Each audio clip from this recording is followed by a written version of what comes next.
नमस्कार दोस्तों, ये video editorial compilation for mains का पार्ट है। आप प्लेलिस्ट में जाके एडिटोरियल की वीडियोस पेपर वाइज और टॉपिक वाइज देख सकते हो। और अगर आप दिसंबर 2019 के बाद की वीडियोस को देखना चाहते हो तो वीडियो के नीचे मौजूद ज्वाइन बटन की सहायता से आप मेंबरशिप को ज्वाइन कर सकते हो। चलिए डिस्कशन स्टार्ट करते हैं। आप जीएस पेपर 2 के इस टॉपिक से आर्टिकल को रिलेट कर सकते हो। देखो, माइनॉरिटीज को प्रोटेक्ट करना ये किसी भी सभ्यता की पहचान होती है।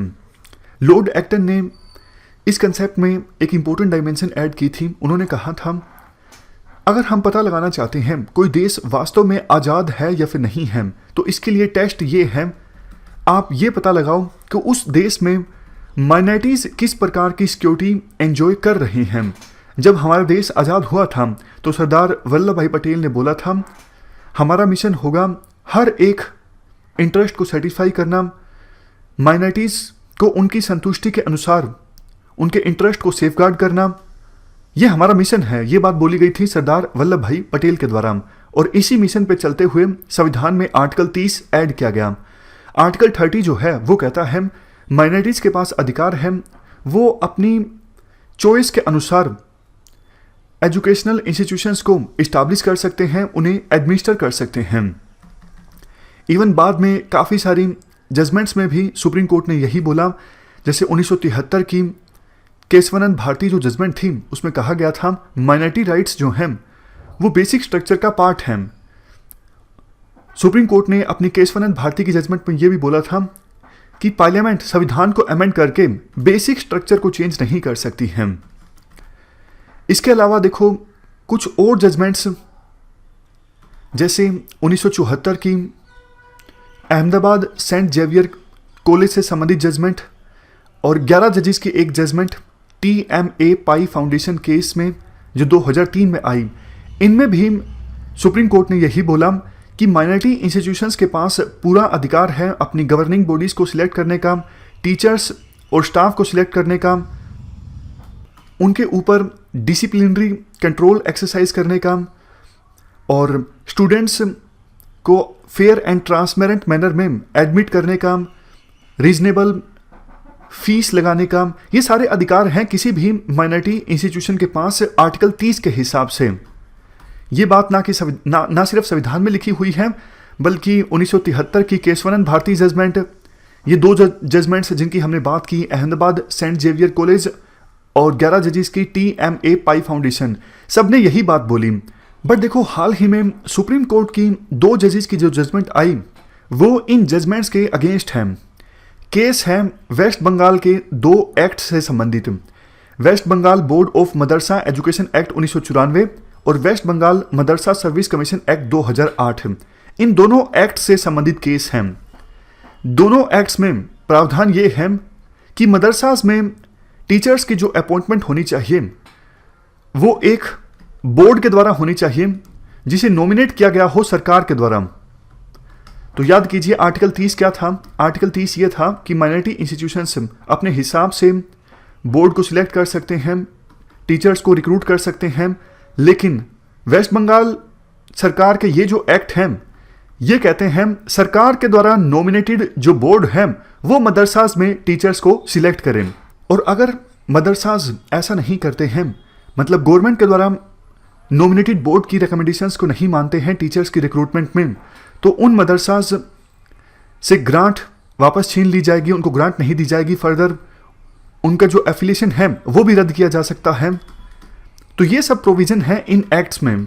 जब ये एक्ट्स आए तो इनके खिलाफ अपील फाइल की गई कलकत्ता हाई कोर्ट में, और कलकत्ता हाई कोर्ट में मार्च 2014 में सिंगल जज की बेंच ने इन एक्ट्स को स्ट्राइक डाउन कर दिया। कहा कि ये जो एक्ट्स हैं ये आर्टिकल 30 के अगेंस्ट हैं, क्योंकि माइनॉरिटी इंस्टीट्यूशंस को पूरा अधिकार है वो अपने हिसाब से, चॉइस से टीचर्स को सिलेक्ट कर सकते हैं।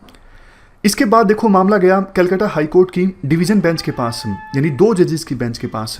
और दिसंबर 2015 में डिवीज़न बेंच ने भी हाई कोर्ट के सिंगल जज के बेंच के फैसले को अपहेल्ड किया, मतलब माना कि सिंगल जज का जो बेंच का फैसला था वो सही था। इसके बाद ये केस पहुंचा सुप्रीम कोर्ट में।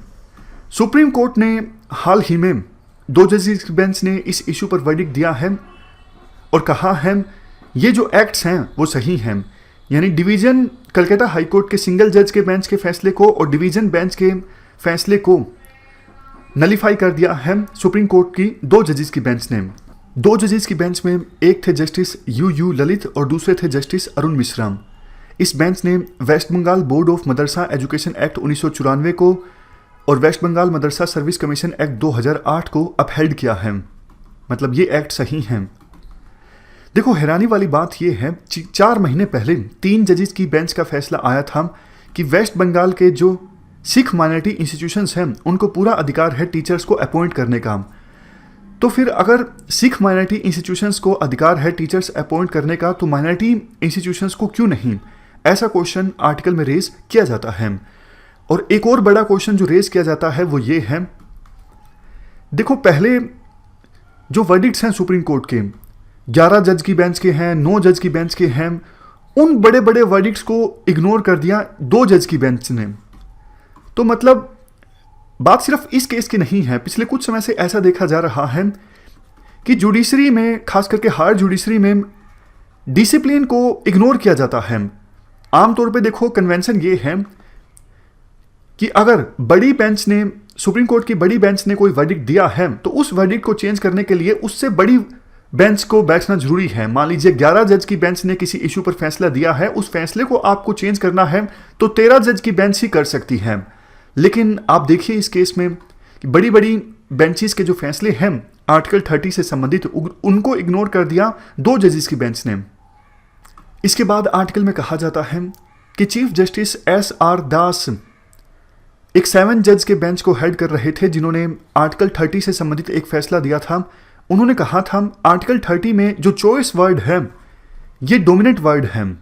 हर एक माइनॉरिटी कम्युनिटी अपने आप से डिसाइड कर सकती है कि उसकी रिलेशनशिप सरकार के साथ कैसी होगी। जो माइनॉरिटी एडमिनिस्ट्रेटेड इंस्टीट्यूशंस हैं, एजुकेशन इंस्टीट्यूशंस की हम बात कर रहे हैं, उनमें कौन से कोर्सेज सिखाए जाएंगे, उनका एडमिनिस्ट्रेशन कैसे चलेगा, टीचर्स को कैसे सिलेक्ट किया जाएगा, ये सब माइनॉरिटी कम्युनिटी डिसाइड करेगी। सरकार बेशक रीजनेबल रिस्ट्रिक्शंस लगा सकती है, जैसे मिनिमम क्वालिफिकेशन को प्रिस्क्राइब करना।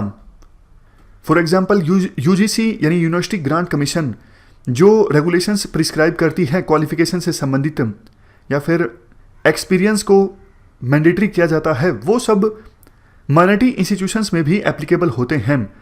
बट देखो गवर्नमेंट ये नहीं इम्पोज कर सकती माइनॉरिटी इंस्टीट्यूशंस पर कि टीचर्स का सिलेक्शन कैसे होगा, जबकि वेस्ट बंगाल के जो एक्ट्स हैं उनके अनुसार एक प्रकार से इम्पोज किया जा रहा है माइनॉरिटी इंस्टीट्यूशंस पर कि टीचर्स का सिलेक्शन कैसे होगा। उन एक्ट्स के अनुसार हम एक बोर्ड को नॉमिनेट करेंगे और वो बोर्ड मदरसाज में टीचर्स को सिलेक्ट करेगा।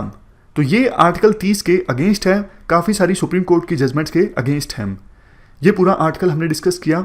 इस डिस्कशन में फिलहाल इतना ही है। Thank you very much for discussion.